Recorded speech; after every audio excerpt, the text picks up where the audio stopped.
Smiley Day Geeks! Welcome back to Geeksider Show. I'm Josh. I'm Anna.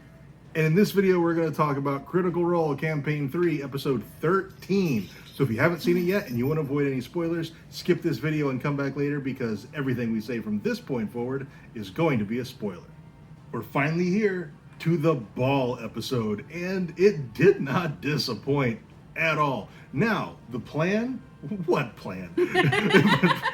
They came up with like 8 different plans and used none of them. Yeah. But it made for some really thrilling gameplay. Yeah.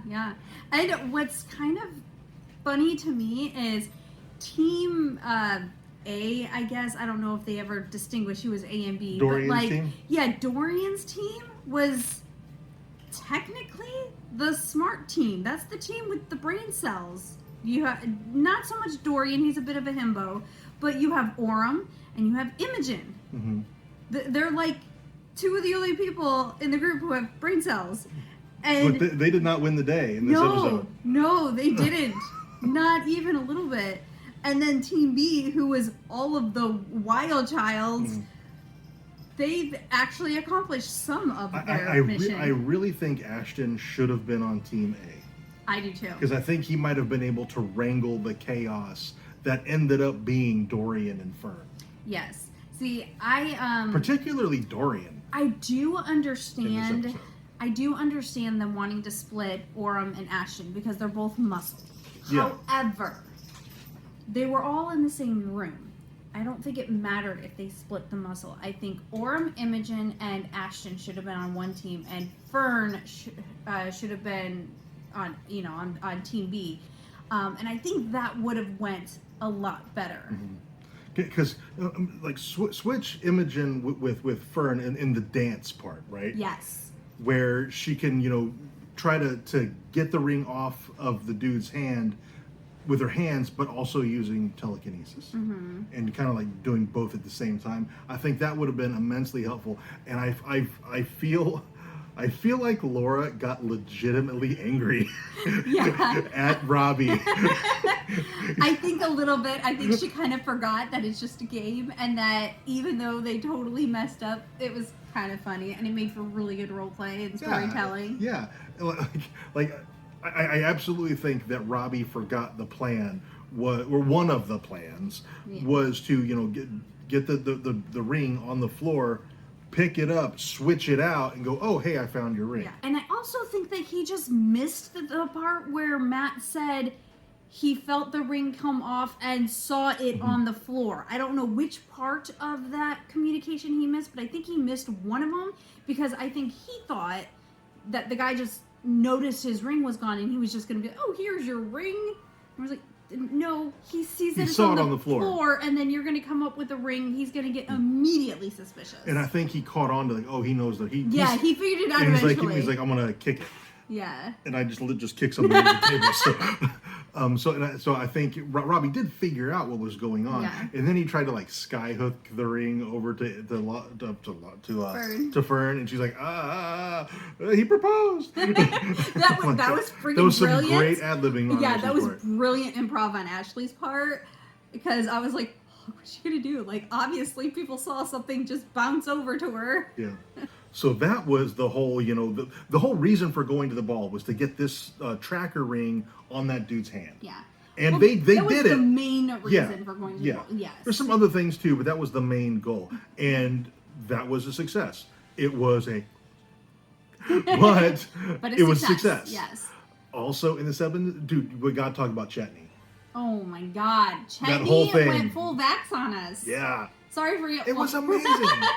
For anybody who hasn't seen Vox Machina. Yeah, if you haven't seen Vox Machina or Legends of Vox Machina, because if you've seen Legends of Vox Machina, then you kind of have the idea of what I mean when I say he went full vax. Yeah. But he went off on his own, tracking Cyrus, who showed up on Cyrus. Is a dummy.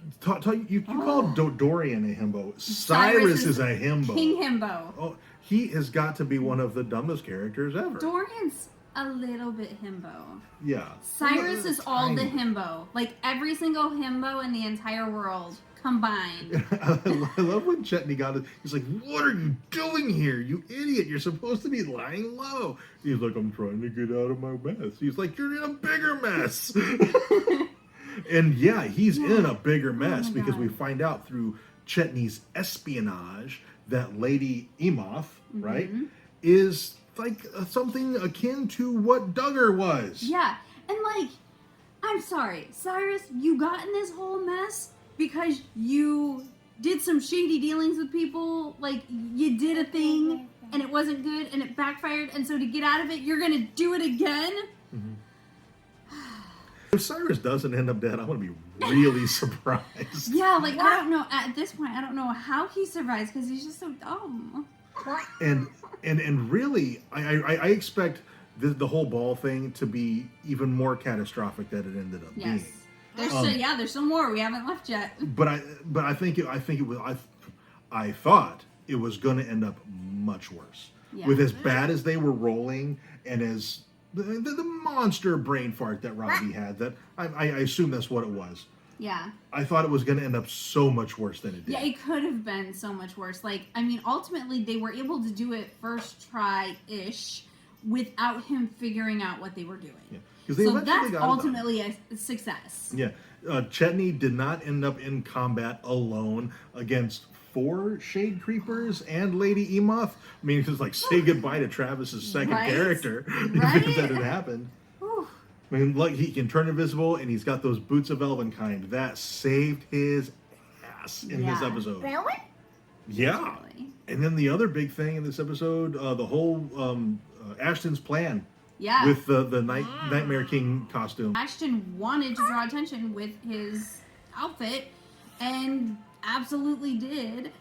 Maybe a little bit too much. We're too out. We're not sure yet if this is just a friendly duel or if this is going to turn into something more serious. But basically, their plan worked. And then also on Team B, Laudna, who was actively trying to find members of the quorum. Yeah. She was the only person in the entire group who remembered that, oh yeah, that is the secondary reason why we're here. Yeah. And she tried. Bless her heart. One of the big questions I have at the end of this episode is, does Cyrus know Lady Emoth is what she is, or is working with who she's apparently working with? Because the Corsairs, they're familiar with Duggar, didn't know what had gone on with Duggar, but it does seem like with Cyrus being with her at the dance and working with her, that maybe the Corsairs are not as good or not as good as we initially thought. My personal thought on that is that there is something dark infiltrating the Hubak Corsairs. I don't know if it's like a segment of them that's pulling away and doing the shady shit that Duggar was into, or if some other entity is utilizing this lesser known, lesser developed criminal organization to, one, try to give it a bad name, and 2, just because it's easy to pick members off right now. But the Paragon's Call is definitely aware of the Nightmare King because, the Goliath, he went up and confronted Ashton. Yeah. So are the Corsairs and the Paragon's Call, at least maybe some of the Corsairs, in league with the Paragon's Call? There is so much going on. There is, well, early in the campaign, when you compare it to, like, the Mighty Nine, the political intrigue didn't start until much, much later. Yeah, no, it really didn't. Like, I mean, a couple of things happened, but like the intense political things didn't happen until they went to the Bright Queen. And this campaign is like leading with it. And imagine if the whole campaign goes this way. Like big overarching arcs that have, nationwide potentially impact. Oh man, I am here for it. I am so excited to see where this goes. I'm a little bit worried about Ashton. I haven't decided if I'm worried about them or not. Like, I kind of am, because I don't know that they're okay, and Ashton is my favorite, and I swear to God, if he gets mollywopped, I'm going to die. I feel like I don't think it's going to happen. No, I don't think Matt would so do either. that. But I think the potential for it, if the dice go that way, I think it could, because the way it seemed like the fights happen at this ball is they are duels, and duels generally are to the death. Yeah. Now they did agree to no weapons and just doing fists, so maybe they're just gonna have a good old duke. He could get pummeled to death. Yeah, I mean, yeah, but it's less likely. So at the very beginning, like when he rips the mask off, and then Ashton slaps him, and then he slaps them back. I kind of got more of a tough guys being like, "All right, cool, we're bonding over this" type vibe. But then I hope that's the way it goes. Yeah, but then it started to shift a little bit, and I was like, "Ooh, I'm not getting that vibe anymore." Yeah. For a minute there, I thought they were flirting. So, because I mean, come on, with Ashton, I feel like that tracks. So I'm really not sure exactly how this is going to go down. Hopefully, it is just a brawl, and if Ashton gets his ass kicked, they get their ass kicked, and it's not a big deal. I'm really hoping that it's not a serious really thing. worried that it could end up with Ashton being bludgeoned to death, like in the courtyard. And I'm worried about that because I don't think Orm will let that happen. I know Orm specifically said that he's just going to stay on the outskirts and make sure that nobody else enters, but I think if Ashton is being beaten to death, Orm will step in. And if Orm steps in, Dorian will step in. Yeah. Oh man, that whole thing could go super duper south. Yeah. Really looking forward to the next episode. So I think that's going to be it for this video. If we missed anything, there was something you think we should have talked about that we didn't, let us know down in the comments. Also, if you enjoyed this video, you can let us know by dropping a like on it and subscribe to our channel if you haven't already. And thank you so much for watching, and we'll see you next time.